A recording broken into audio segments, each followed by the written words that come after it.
Ever wonder what's inside the Breakthrough Budget Planner? You're about to find out. We have two cover options. With the exception of the cover and the dividers, the inside is almost identical, but I will walk you through both. So we'll start with our signature purple, which is beautifully designed with butterflies, and it is a soft cover and a spiral bound so that you can fold it over, which was very important to us. Let's dive in. So first you're going to have this beautiful This Planner Belongs To page with a quote. You'll have a welcome letter and a how to use this planner guide, including this QR code that I have marked out, which you access to our digital vault where you'll have additional resources, printables, stickers, things like that. Lots of fun stuff in the vault. Then we have a flow commitment, choosing your budgeting style, just kind of evaluating what type of budgeter you are, and then a checklist for setting up your 3 accounts. Then we go into our goal setting. And in our goal settings, you're going to reflect on your short-term, mid-term, long-term, and then your just for me goals. And then create a little vision board to help you visualize the different goals. And then there's also going to be an action plan where you can take one of each goal and set up an action plan to actually start it and set some timelines. Then we're going to go into your allocation plan. And this is where you're really going to start budgeting. So first we have your at a glance, and this is where you can fill in any things that happen, events that happen throughout your birthdays, vacations, holidays that you know are coming up that you want to make sure that you put in your budget. Then we have a subscription tracker where you can list any subscriptions you currently have: Netflix, Hulu, Amazon, those types of things. And that way, when they come due, you kind of have a list to look back on. Then you're going to list any goals that you have for savings. Now, we're not budgeting yet. We're just kind of wrapping our head around our goals, right? So this is going to be a big picture of what goals you have ultimately so that you can kind of reflect back on this and work on them one at a time. And then the same with your debt, right? We're going to list out all your debt, your interest rates, your balances, and your minimum payment so we can kind of begin to evaluate what type of debt payment strategy you want to take on. Now, here's where we're really getting into your flow with the monthly obligations and the monthly contributions. And then ultimately, once you have those numbers, creating your flow. Next up, we have now that you have your flow, where do things go? And then your paycheck deposits. And now that you have your monthly flow, how would you break it down per paycheck?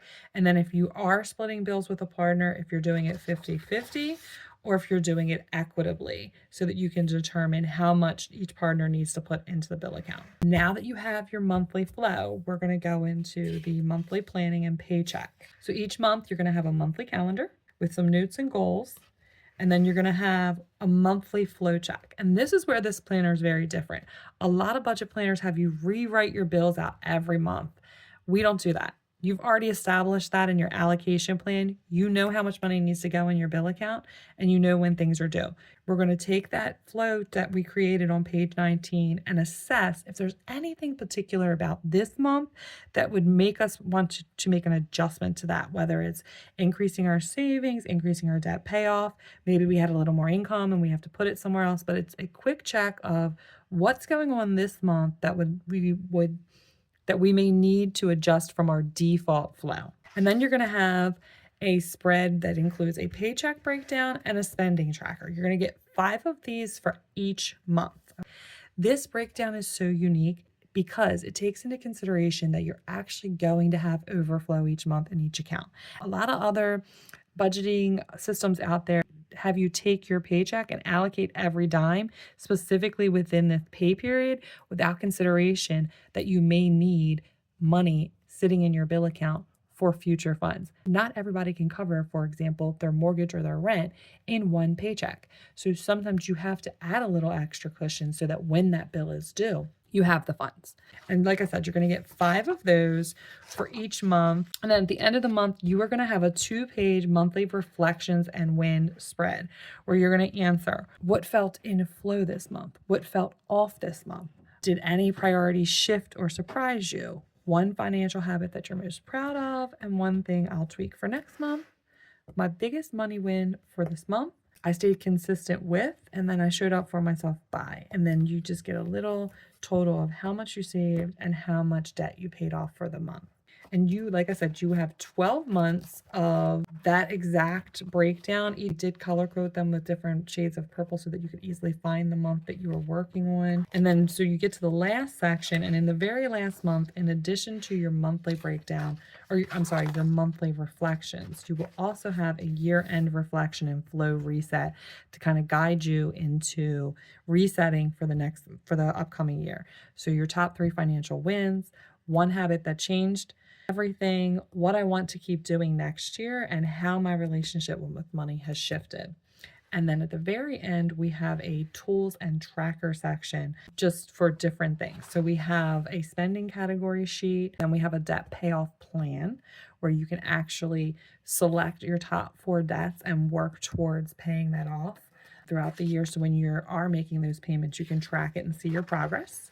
Then we have an annual spending sheet and an annual savings sheet so that you can see the totals throughout the year. Then we have a monthly net worth tracker where each month you can kind of track your net worth to determine how you're growing throughout the year. And then the last page is a letter to future me, and then just a final page of you did it, one thing you feel confident about, one goal I've reached, a habit I want to keep, one money win I'm proud of, and one thing that I learned for myself. It is a total of 200 pages. The other cover is exactly the same inside with the exception of the dividers. We call this our circle cover. It's just a little more neutral because some people aren't into flowers, right? But then the dividers are what's different. You still have the same exact pages. You still get how to complete your monthly breakdown, and then you go into a goal setting. And then let's see, you got your goal setting section. I'm just going to show you the dividers because the pages are exactly the same. Your allocation plan, the monthly planning, the monthly paycheck, and the monthly planning and paycheck flow. And again, you get the same layout that you got in the original. And then your trackers and tools are back here. And that's it. That is the full 200-page planner.